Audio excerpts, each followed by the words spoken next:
Hello class, welcome back बच्चों। बेटा नया चैप्टर स्टार्ट कर रहे हैं, part B, chapter number 5, ratio analysis. बाबू comparative statement, common size statement हम फिनिश कर चुके हैं। कंपैरेटिव स्टेटमेंट और कॉमन साइज स्टेटमेंट बाबू ये एक बहुत अच्छे टूल है एनालिसिस के, लेकिन बहुत सिंपल है। अब बेटा रेशो एनालिसिस अपने आप में टॉपिक बहुत तगड़ा है, ठीक है। और बाबू बता देता हूँ, ऑल्दो अगर आपको फॉर्मूला याद हो गए तो ये आप चैप्टर बहुत ईजिली कर लोगे, लेकिन मेरा मानना है बेटा रीड करना आना चाहिए अकाउंट्स को। रटने को तो फॉर्मूला बेस्ड चैप्टर है, बहुत सारे बच्चे फॉर्मूला रट के भी नंबर ले आएंगे बेटा, लेकिन बेटा पढ़ना आना चाहिए आपको रेशोस को। अकाउंट्स हमेशा से सब्जेक्ट रीडिंग का है बेटा, कभी रटने की चीज़ नहीं है। चलो खैर स्टार्ट करते हैं। आप मेरे साथ साथ नोट डाउन करेंगे सबसे पहले concept number 61, ratio. Concept number 61, ratio analysis.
लो बेटा सामने देखना, बस अब पहनना चलाना। इसके बाद बाबू सामने देख रहे हैं आप, बाबू क्या लिखा आपने, रेशो क्या चीज़ होती है बेटा? रेशो किसी भी दो फिगर्स के बीच में रिलेशन शो करती है, ठीक है ना बाबू। चाहे वो फिगर हो सकती हैं बैलेंस शीट की हो, चाहे वो एसपीएल की हो।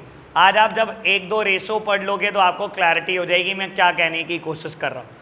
रेशो का काम होता है दो फिगर्स के बीच में रिलेशन शो करना, और बेटा रेशो को रिप्रेजेंट किया जाता है इन चार तरीके से। बेटा ये चार तरीके हैं रेशो को रिप्रेजेंट करने के, बहुत आराम से समझने की कोशिश करना क्या मतलब है बेटा। प्योर रेशो क्या होती है? मैं अगर बोलूँ बेटा numerator is 8 lakh and denominator is 5 lakh, तो बेटा प्योर रेशो क्या होगी? प्योर रेशो में ना आप हमेशा डिनोमिनेटर में 1 लाओगे, कुछ भी करो हमेशा 1 चाहिए। अगर मैं बोलूँगा किसी रेशो को प्योर रेशो की तरह रिप्रेजेंट करना है, दैट सिंपली मीन्स डिनोमिनेटर में मुझे 1 चाहिए। सारी 0 से 0 कैंसिल करी, अगर आप बेटा डिवाइड करोगे 8 को 5 से तो क्या आएगा बेटा? 1.60 रेशो 1। प्योर रेशो मतलब डिनोमिनेटर में 1 चाहिए, कुछ भी करो, ठीक है जी बाबू। अगर ये होता 8 लाख अपॉन 4 लाख तो बेटा ये हो जाता 2:1, ये तो सिंपल हो जाता, ठीक है ना बेटा। चाहे पॉइंट में आए आपका आंसर, डिनोमिनेटर में 1 चाहिए, कुछ भी करो, ये होता है प्योर रेशो। बेटा अगर इसी को मुझे टाइम्स में लिखना हो, मान लो बेटा फिगर यही है 8 लाख अपॉन 5 लाख, तो बेटा क्या आएगा ये 1.60 टाइम्स, कि जो आपका न्यूमरेटर है वो डिनोमिनेटर का 1.6 गुना है, ठीक है ना। 1.6 टाइम्स है बेटा, कितने गुना है, ठीक है जी। अगर बेटा परसेंटेज में रिप्रेजेंट करना हो तो बेटा हमेशा मल्टीप्लाइड बाय 100, और बेटा अगर मैं इसी टर्म को मल्टीप्लाई कर दूं 100 से तो ये आ जाएगा बेटा 160%। And what about fraction? Fraction मतलब डिनोमिनेटर में कुछ नहीं चाहिए बेटा, सिर्फ न्यूमरेटर लिखो। अगर बेटा इसी को मेरे को फ्रैक्शन में लिखना हो तो बेटा आंसर इज 1.60 ओनली, ठीक है ना, कुछ भी लिखने की जरूरत नहीं है नीचे। समझ में आया? रेशो को रिप्रेजेंट करने के ये 4 तरीके हो सकते हैं।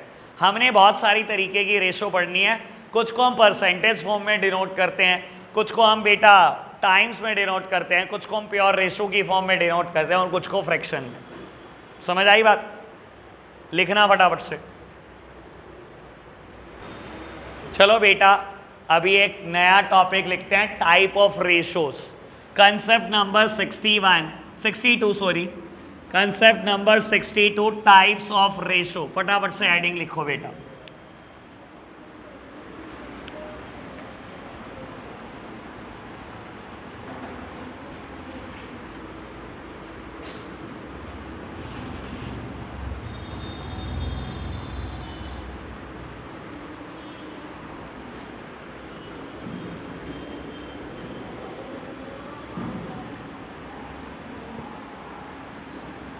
साथ साथ लिखते चलो बेटा।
सैटरडे को सामूहिक रक्षाबंधन का कार्यक्रम है।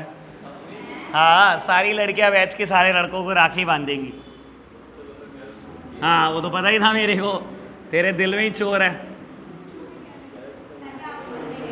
अरे मैं तो अभी बंधवाने को तैयार हूँ, अभी ले आओ जी, अभी लो फटाफट। तो मुझे क्या फर्क पड़ता है, तू जिससे मर्जी बंधवा दे, चाहे तू बांध ले, चाहे तू चेंज करा ले, चाहे तू जेंडर ऑपरेशन करा ले, चेंज करा ले, कोई फर्क नहीं पड़ता।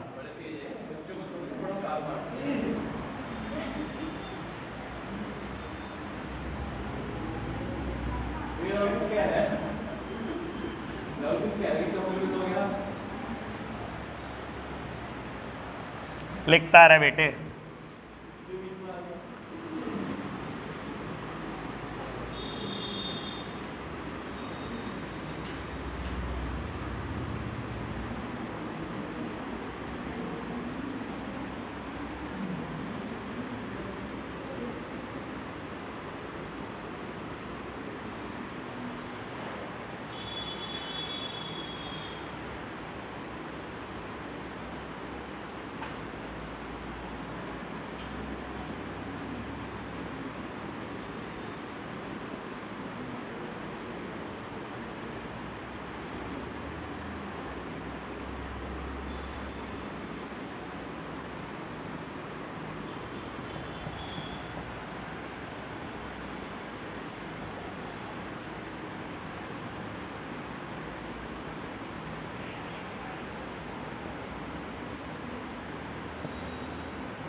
लो बेटा फटाफट से नोट डाउन करना।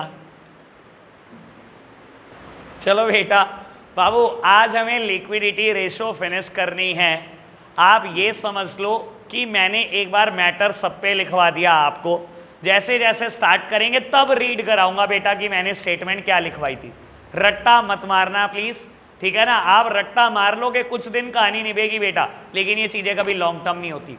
अकाउंट्स को चलाना है, आप सच में चाहते हो अच्छे से चलाना बेटा, इसको समझो चीजों को। बेटा लिक्विडिटी रेशो स्टार्ट कर रहे हैं। लिक्विडिटी रेशो में क्या लिखा है मैंने बेटा, लिक्विडिटी रेशो हमेशा ये बताती हैं क्या फर्म अपनी करंट लायबिलिटी पे करने लायक भी है या नहीं। अगर कभी बर्डन आ जाए करंट लायबिलिटी का कि आज ही पे करनी है, क्या फर्म पे कर भी सकती है कि नहीं, ये रिप्रेजेंट करती हैं बेटा लिक्विडिटी रेशो। ठीक है जी, अभी पता लगेगा बेटा कैसे रिप्रेजेंट करते हैं हम इसको। आप ये समझ लेना श्योरली लिक्विडिटी रेशो को प्योर रेशो के सेंस में लिखते हैं। अभी आपने सीखा था ना प्योर रेशो क्या होती है, जिसमें हम डिनोमिनेटर को 1 बनाते हैं बेटा। ठीक है ना, लिक्विडिटी रेशो हमेशा रिप्रेजेंट होती है बेटा in a type of pure ratio. ठीक है जी, चलो बेटा सामने देख रहे हैं बेटा, मेरे पास सिर्फ 2 ही तरीके की लिक्विडिटी रेशो है। सबसे पहले करंट रेशो, सबसे इजी, सबसे आसान, पूरी जिंदगी याद रहेगी आपको बेटा। सब सामने देख रहे हैं, लिक्विडिटी रेशो में पहली रेशो है बेटा करंट रेशो, और बेटा करंट रेशो का फॉर्मूला होता है current assets upon current liability, current assets upon current liability. लो बेटा सब सामने देखना, अभी थोड़ी देर पहले मैंने रेशो की डेफिनेशन लिखी थी और मैंने लिखा था बेटा रेशो क्या एक्सप्रेस करती है, relationship between 2 different figures. Ratio का काम होता है बेटा 2 अलग अलग फिगर में रिलेशन बताना। अब बेटा मैं ध्यान से सोचने को कहता हूं, एक बार बहुत आराम से समझना। बेटा करंट लायबिलिटी क्या होती है, याद करो, अब इतनी जल्दी यादाश्त तुम्हारी कमजोर होगी। पहला चैप्टर, हर वो लायबिलिटी जो 12 महीने में पे करनी है या एक ऑपरेटिंग साइकिल में पे करनी है, वो बेटा करंट लायबिलिटी है। And what about current assets, जो 12 महीने के अंदर अंदर कैश या कैश इक्विवेलेंट में कन्वर्ट हो जाएगा या एक ऑपरेटिंग साइकिल में कन्वर्ट हो जाएगा। यही होता है ना बेटा, पक्का यही है ना बात। अगर बेटा करंट लायबिलिटी पे करनी हुई, क्या फिक्स्ड एसेट्स बेची जा सकती हैं? सर अगर आज कह दे क्रेडिटर की मेरी पेमेंट करो, क्या फिक्स्ड एसेट्स बेची जा सकती हैं? नहीं भाई, कोई फर्म नहीं बेचती अपनी लॉन्ग टर्म एसेट किसी शॉर्ट टर्म लायबिलिटी के लिए। हमेशा बेटा क्या होता है, अपनी आप शॉर्ट टर्म लायबिलिटी यानी कि करंट लायबिलिटी को पे करने के लिए करंट एसेट्स का ही यूज करते हो। तो बेटा हम इन दोनों का कंपैरिजन इसलिए कर रहे हैं बेटा, लिक्विडिटी रेशो क्या बताती थी कि फर्म अपनी करंट लायबिलिटी पे करने लायक भी है कि नहीं है, और करंट लायबिलिटी हमेशा करंट एसेट से ही पे होती हैं, कभी पे नहीं होती बेटा अपनी लॉन्ग टर्म या नॉन करंट एसेट से। समझ आई बात? चलो खैर और क्लैरिटी आएगी धीरे धीरे। सामने देखना मेरी तरफ बेटा, करंट एसेट्स क्या होती हैं, सिंगल स्टार। अब याद करा देता हूं बेटा, जिन्होंने चैप्टर 1 पढ़ा है, मैंने तो पहले ही कहा था बेटा पूरी बुक बेस्ड है चैप्टर नंबर 1 पे। एनालिसिस तो तब करोगे ना फाइनेंशियल स्टेटमेंट का जब फाइनेंशियल स्टेटमेंट आती होगी। याद है करंट एसेट का शॉर्टकट, फटाफट बोलो, सिट CSO। याद आई बात, सिट CSO। आधों को नहीं आ रही होगी, पक्का पता है मुझे, ठीक है ना। Sit CSO। अब बहुत आराम से चीजों को समझते जाना, या कुछ चीजें चेंज होंगी बेटा। करंट इन्वेस्टमेंट याद आई, इन्वेंट्रीज। इन्वेंट्रीज होती बेसिकली 4 हैं बेटा, हैं तो 6 मेरे पास, raw material, WIP, finish good, stock and trade, loose tools, stores and spares बेटा। लेकिन इस पूरे चैप्टर के लिए आप एक्सक्लूड कर देना लूज टूल्स, और हम स्टोर्स एंड स्पेयर्स की बात नहीं करेंगे। ऐसा क्यों? ऐसा क्यों कह रहा हूं मैं बेटा, क्यों बात नहीं करेंगे हम इसकी? बेटा रियलिटी में अगर करंट लायबिलिटी कभी पे करनी पड़ी ना, देखो हम रॉ मटेरियल बेच देते हैं, हम फिनिश गुड्स भी बेच देंगे, हम SIT भी बेच देंगे, कभी बेटा ये दोनों चीजें हम बेचते नहीं। टूल्स हमने मशीनरी सही करने के लिए खरीदे हैं बेटा, कायदे से तो ये करंट एसेट भी नहीं होने चाहिए। एक दिन मुझे राधिका भी यही बात बोल रही थी, लेकिन मैंने यही बोला था बेटा, कंपनीज एक्ट 2013 ने बोला, मेरी इतनी पावर नहीं कि मैं उसको सुपरसीड कर जाऊं। बेटा स्टोर्स एंड स्पेयर्स कभी नहीं बेचेंगे हम। स्पेयर पार्ट खरीदे हमने, नट बोल्ट खरीदे, कोई मशीनरी में नट बोल्ट लूज ना हो जाए, टूट ना जाए बेटा, ऑयलिंग खरीदी, ग्रीसिंग खरीदी बेटा, बाबू ये सब चीजें बेची नहीं जाती। अगर मुझे कभी पे करना पड़ा मैं ये सब बेचूंगा, लेकिन बेटा स्टोर्स एंड स्पेयर्स नहीं, ठीक है ना, लूज टूल्स नहीं। क्लियर बात? तो बेटा करंट इन्वेस्टमेंट सारी, इन्वेंट्री सारी, लेकिन दो बातें स्पेसिफिकली याद करना, इसको हम इंक्लूड नहीं करते बेटा। ट्रेड रिसीवेबल क्या क्या आता था याद है? Debtors and B R. बेटा बिल रिसीवेबल मैं शॉर्टकट में लिख रहा हूं क्योंकि आपको याद होना चाहिए डेटर्स, लेकिन ध्यान रखना अगर कोई provision for bad and doubtful debt है तो बेटा वो जरूर लेस कर देना।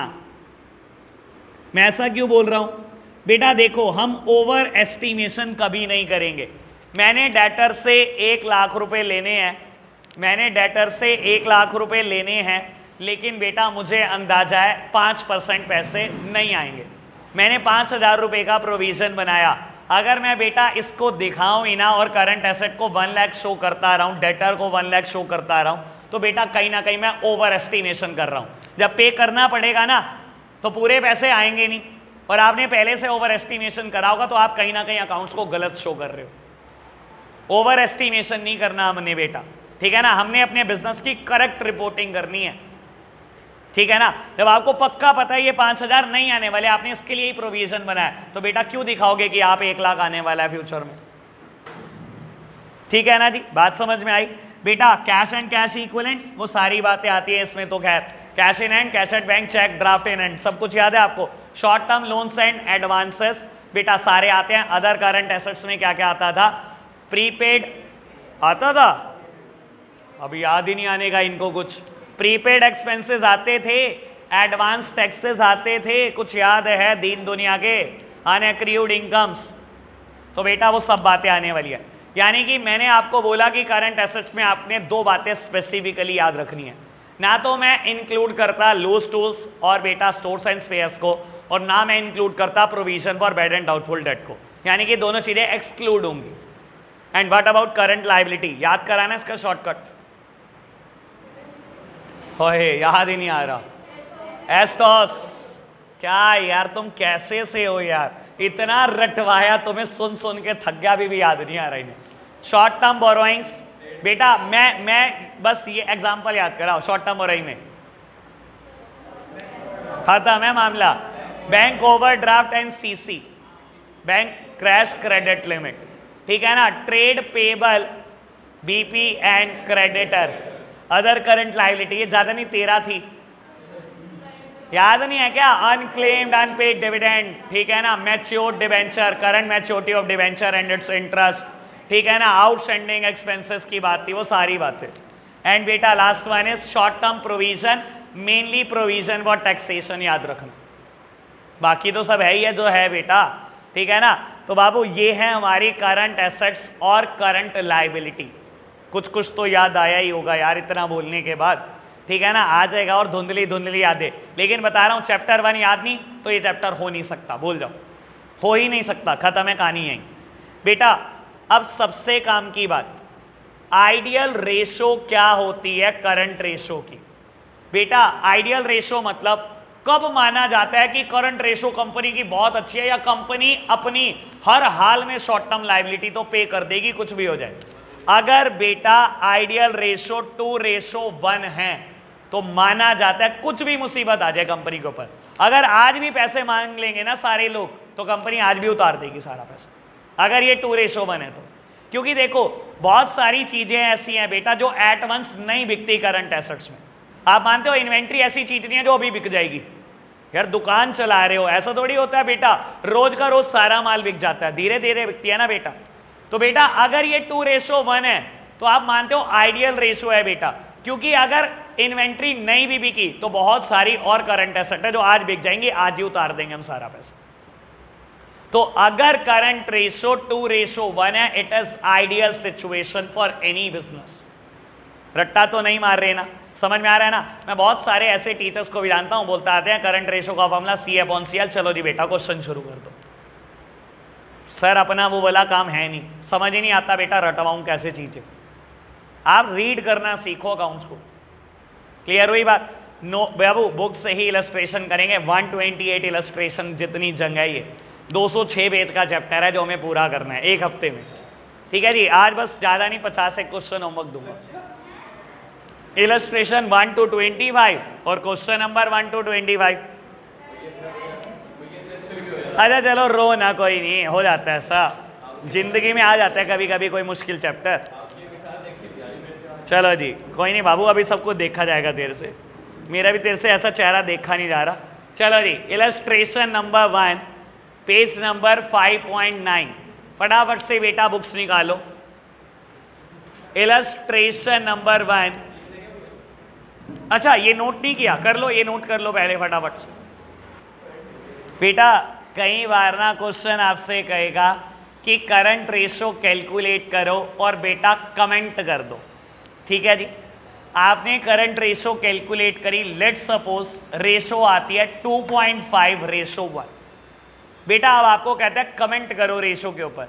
अब आपको दिखाई दे रहा है क्योंकि ये रेशो आइडियल रेशो से भी अच्छी है, तो आप बोलोगे कि मुझे दिखाई दे रहा है कि कंपनी की फाइनेंशियल सिचुएशन साउंड है, कंपनी कभी भी अपनी शॉर्ट टर्म लायबिलिटी को पे कर सकती है। समझ आई बात बाबू?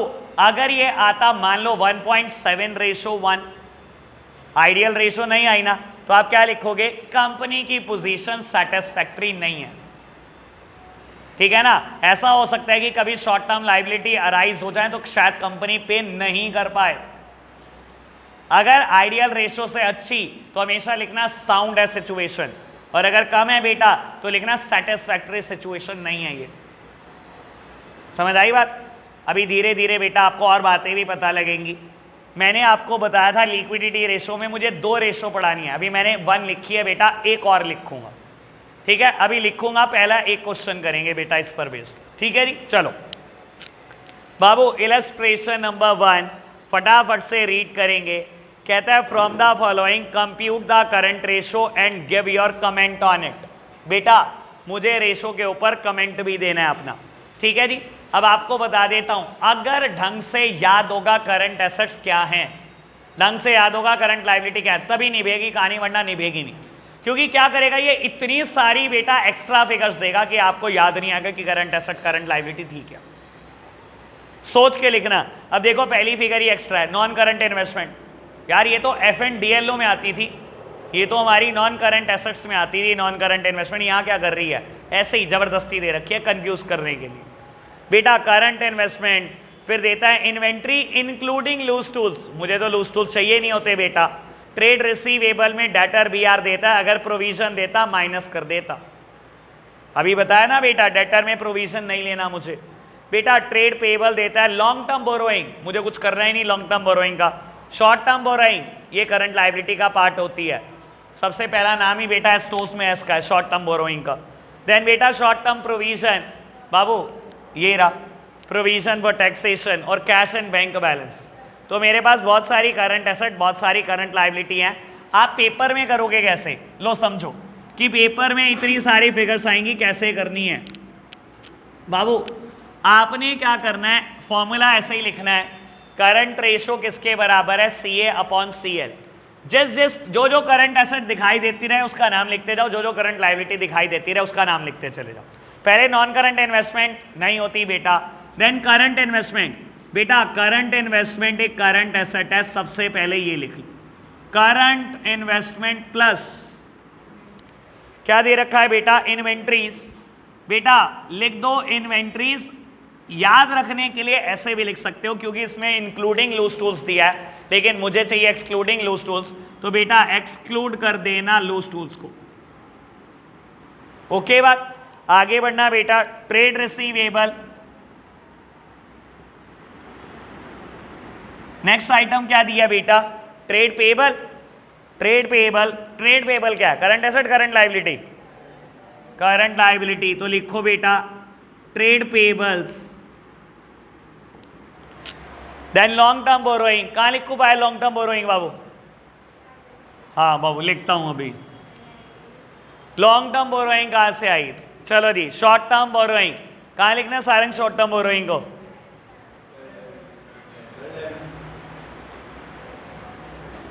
Short term borrowing. यार सक्षम क्यों नहीं तू कंट्रोल करता अपने ऊपर? चलो जी आगे बढ़ना, शॉर्ट टर्म प्रोविजंस। आशीष शॉर्ट टर्म प्रोविजन का क्या करूं भाई, करंट लायबिलिटी। देन बेटा मेरे को दिया हुआ है कैश एंड कैश इक्विवेलेंट, ये बेटा current liability. Current assets, cash and cash equivalents.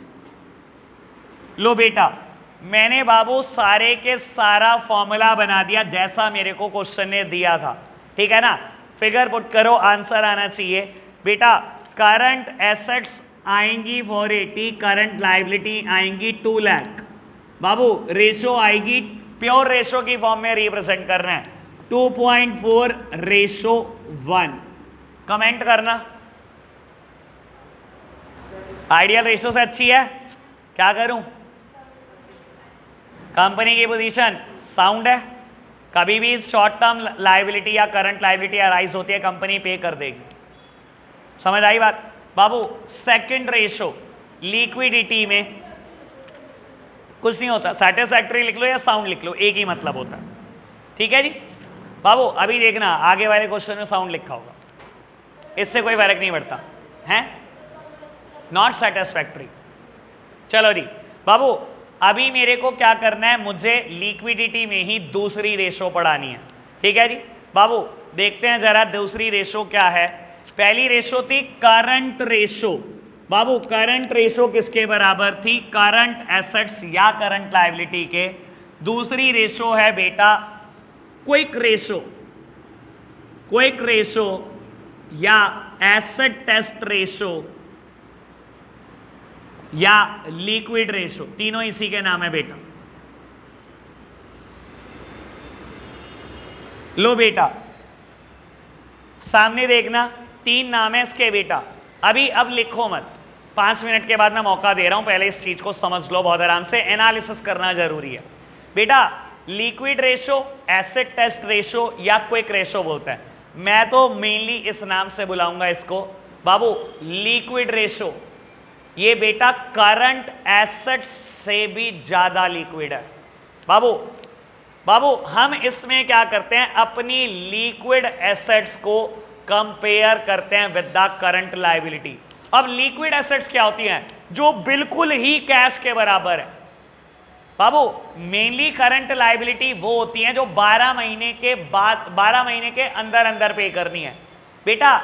ये क्या करता है, जब लिक्विड रेशो आपसे कैलकुलेट कराता है, ये कंपैरिजन कराता है, ये कहता है अगर करंट लायबिलिटी अभी पे करनी पड़ जाए या 1 महीने के अंदर अंदर पे करनी पड़ जाए, तो बेटा ऐसी कौन सी एसेट है जो 1 महीने के अंदर अंदर या अभी कैश में कन्वर्ट हो जाएंगे? करंट एसेट्स तो वो एसेट है ना जो बेटा 1 साल के अंदर अंदर कैश में कन्वर्ट होंगी। ये कहता है अगर अभी पे करनी पड़ जाए या 1 महीने के अंदर अंदर पे करनी पड़ जाए, तो वो कौन सी एसेट है जो कैश में कन्वर्ट हो जाएंगी, 1 महीने में करंट लायबिलिटी चुकता देंगी। तो बेटा यहां मैं कंपेयर कर रहा हूं अपनी लिक्विड एसेट को करंट लायबिलिटी के साथ। And what do you mean by liquid assets? बेटा लिक्विड एसेट्स मींस, मैंने स्टार लगाया हुआ है, स्टार को डिफाइन कर रहा हूं, करंट एसेट्स माइनस 2 चीजें। देखो बेटा समझदार बच्चों को इशारा काफी, रटोगे ये चैप्टर मुश्किल होता जाएगा, समझोगे बहुत इजी है बेटा। करंट इन्वेस्टमेंट अभी बिक सकती है, आपने इन्वेस्टमेंट कर रखी है, सेंट्रल गवर्नमेंट की सिक्योरिटी खरीद रखती है, अभी बिक जाएगी बेटा। अभी कैश ले लो अभी बेटा। इन्वेंट्रीज यार इसका मुश्किल होता है बिकना, ठीक है ना। देखो 1 साल में तो बिक जाएगी, दुकान में माल पड़ा है धीरे धीरे बिकेगा, लेकिन अभी बिक जाएगा, आज ही बिक जाएगा, ऐसी वाली सिचुएशन नहीं आई। तो हमेशा ध्यान रखना बेटा, करंट एसेट्स में से पहली चीज जो आपको एक्सक्लूड करनी है वो है इन्वेंट्रीज, यानी कि ये कभी लिक्विड एसेट का पार्ट नहीं होती। ट्रेड रिसीवेबल बेटा कैश आ जाएगा इनसे। मैंने अगर डेटर को उधार दिया हुआ है ना बेटा, और बाबू मैं तो माल बेच रहा हूं, तेरे को माल भी दिया हुआ है, उधार दिया हुआ है, अगर मैं मांगूंगा तो देगा पैसा, ठीक है ना। कैश एंड कैश इक्विवेलेंट, ये तो है ही कैश बेटा। Short term loans and advances, मैंने बेटा कहीं पर सिक्योरिटी डिपॉजिट दिया हुआ है, मैं कभी भी वापस ले सकता हूं बाबू। अदर करंट एसेट्स में एक चीज और नहीं लेनी, प्रीपेड एक्सपेंसेस। क्यों बेटा? ये कोई कैश में रियलाइज होते हैं क्या? आप सोचो, मैंने किसी इंसान की सैलरी 1 महीने की एडवांस दे दी, मैंने रेंट किसी जगह का एडवांस दे दिया, वो मुझे बेनिफिट तो दे देगा अगले महीने, कैश तो नहीं देगा ना यार। वो जगह यूज करने को दे देगा, एम्प्लॉय मेरे लिए काम कर जाएगा, कैश तो नहीं देगा ना। मैं किस एसेट की बात कर रहा हूं? जो अभी कैश दे देंगी मेरे को आज ही या 1 महीने के अंदर अंदर ही बेटा। तो प्रीपेड एक्सपेंसेस मुझे कैश नहीं दे सकते, समझ आई बात? या तो आप कह लो current assets minus inventory minus prepaid expenses, या आप कह दो बेटा ये भी इंक्लूड करना है, ये भी, ये भी, ये भी, ये नहीं करना। जैसे भी बोल लो बेटा, जैसे आपको ठीक लगे। समझ आई बात? रट तो नहीं रहे ना हम कुछ भी, वरना मैं फॉर्मूले बताऊं क्या आप रट नहीं सकते? मुझे पता है बेटा बहुत सारे बच्चे रटते ही हैं इन चीजों को। आप समझो चीजों को, ठीक है ना? लिक्विड रेशो थी क्या? अब याद कराना जरा, मैंने एक स्टेटमेंट लिखवाई थी। लिक्विडिटी रेशो क्या बताती थी? Firm's ability to meet its short term liability और करंट लायबिलिटी। आपको पता है लिक्विडिटी रेशो क्या बताती है? कि फर्म अपनी करंट लायबिलिटी पे कर भी सकती है कि नहीं। देख लो, हम वही तो कंपैरिजन कर रहे हैं कि अगर कभी भी लायबिलिटी अराइज हो, फर्म पे भी कर सकती है कि नहीं। ठीक है ना बाबू? इसकी आइडियल रेशो, इसकी आइडियल रेशो 1:1 होती। अगर बेटा मेरे पास लिक्विड एसेट 5 लाख हैं और मैंने लोगों का कर्जा भी 5 लाख देना है, बेटा बहुत बढ़िया सिचुएशन में बैठे हो, कभी भी कर्जा राइज हो जाए पता आप दे ही दोगे। अभी तो हम करंट एसेट्स नहीं देख रहे, सिर्फ लिक्विड एसेट दे रहे हैं। इन्वेंट्री तो फिर बहुत होती है बिजनेस में, ठीक है ना? बहुत सही सिचुएशन है अगर बेटा आपकी ये रेशो 1:1 आ रही है या उससे बड़ी आ रही है। समझ आई बात? अगेन लिखने का तरीका वही, कभी कमेंट करना हो और लिक्विड रेशो मेरी 1:1 से ज्यादा है तो बोलेंगे फाइनेंशियल पोजीशन साउंड लग रही है, और कम होगी तो बोलेंगे नॉट सेटिस्फैक्ट्री। क्लियर बात? नोट करना, इस पर बेस्ड क्वेश्चन करेंगे बेटा। चलो जी बेटा, इलस्ट्रेशन नंबर 2 पेज नंबर 5.11 कहता है from the following particulars you have to calculate liquidity ratio and comment upon the short term financial position of the company। बेटा मुझे लिक्विडिटी रेशो कैलकुलेट करनी है। अगर बच्चे को ये पता होगा लिक्विडिटी रेशो में कौन कौन सी रेशो आती है तभी तो कैलकुलेट करेगा। दोनों आती हैं बेटा, हमने जो आज पढ़ी, current ratio as well as liquid ratio. Liquid ratio नहीं पूछी उसने, लिक्विडिटी रेशो पूछी है। देख लेना, आंखें खोल लेना ढंग से बेटा। तो बेटा मुझे दोनों रेशो कैलकुलेट करनी है, करंट रेशो भी और लिक्विड रेशो भी, और कमेंट करना है दोनों रेशो पे। और बेटा एक बार पढ़ते हैं क्या क्या दे रखा है। Trade investment, trade investment simply means non current investment, इसका कुछ नहीं होना, ठीक है। Second one is marketable securities. Marketable बेटा, मार्केटेबल सिक्योरिटी का मतलब करंट इन्वेस्टमेंट होता है जो बिकने लायक है, अभी मार्केट होने लायक है। देखो वर्ड क्या है, मार्केटेबल मतलब अभी मार्केट हो जाएंगे, अभी बिक जाएंगे। इसका मतलब करंट इन्वेस्टमेंट से होता है, दैट मीन्स करंट एसेट का पार्ट है ये बाबू। Then tangible fixed assets useless, intangible assets इसका भी कोई काम नहीं है। ट्रेड रिसीवेबल माइनस प्रोविजन, आपको पता है होता है बेटा कि मेरे को तो प्रोविजन एक्सक्लूड करके ही लेना है बेटा, माइनस करके ही लेना है। Cash and bank balance, trade payable, rent payable, dividend payable, inventory, long term borrowing, short term borrowing, short term provision, income tax paid in advances. अब बाबू बहुत सारी इसने आइटम दी हुई हैं, मैं पक्का बोल रहा हूं जब इतनी सारी आइटम देगा कंफ्यूजन स्टार्ट होगी आपको पक्का, ठीक है ना। आपने कितना भी पढ़ा हो पहले चैप्टर में, कहीं ना कहीं ये फंसाने की कोशिश करेगा और बंदा फंसता है इसमें, ठीक है। तो बाबू प्रैक्टिस ही यहाँ पर वर्क करेगी आपके लिए। तो बेटा करते हैं कैलकुलेट दोनों रेशो, करंट रेशो भी और लिक्विड रेशो भी। चलो प्यारे बच्चों, सबसे पहले करंट रेशो कैलकुलेट करते हैं। मुझे आप बताते जाना बेटा किसका क्या क्या करना है ट्रीटमेंट। एक एक बच्चे से पूछता जाऊंगा बेटा, वो बताता जाएगा। करंट रेशो का फॉर्मूला CA/CL। चलो जी, ट्रेड इन्वेस्टमेंट कुछ नहीं होना, marketable security is equivalent to current investment, तो ये करंट एसेट का पार्ट है। आप फॉर्मूला खुद बना लेना, मैं तो बस फिगर लिख रहा हूँ, ठीक है जी। चलो जी बेटा, ये है 40,000। टेंजिबल फिक्स्ड एसेट्स का क्या करूं सक्षम भाई? कुछ भी नहीं होना। इनटेंजिबल एसेट्स का कुछ भी नहीं होना, क्योंकि ये बेटा क्या है, नॉन करंट एसेट का पार्ट है। ट्रेड रिसीवेबल माइनस प्रोविजन, मुझे प्रोविजन माइनस करके ही चाहिए होता है बेटा, करंट एसेट के लिए भी और लिक्विड के लिए भी, तो मैंने लिख दिया बेटा, ठीक है। आगे बढ़ते हैं, cash and bank balance. Yes, क्या करूं भाई?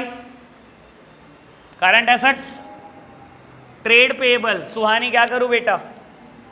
करंट लायबिलिटी, ट्रेड पेएबल, वंशी का रेंट पेएबल, क्योंकि बेटा आउटस्टैंडिंग एक्सपेंस है, पेएबल, रेंट पे करना बाकी है, दैट मीन्स रेंट आउटस्टैंडिंग। और आउटस्टैंडिंग करंट लाइबिलिटी का पार्ट था, उसमें भी अदर करंट लाइबिलिटी का, अगर याद कराऊं तो बेटा 10,000 अवनी डिविडेंड पेएबल करंट लाइबिलिटी, क्योंकि ये भी आउटस्टैंडिंग है बेटा, और आपने एग्जाम्पल भी लिखा हुआ है ये सब चीज़ों का। बाबू इन्वेंट्रीज क्या करना है आन्या, करंट एसेट्स 3,90,000, देन बेटा लॉन्ग टर्म बोरोइंग, नंदनी क्या करूं लॉन्ग टर्म बोरोइंग, कुछ नहीं करना, ठीक है। Kritika short term borrowing,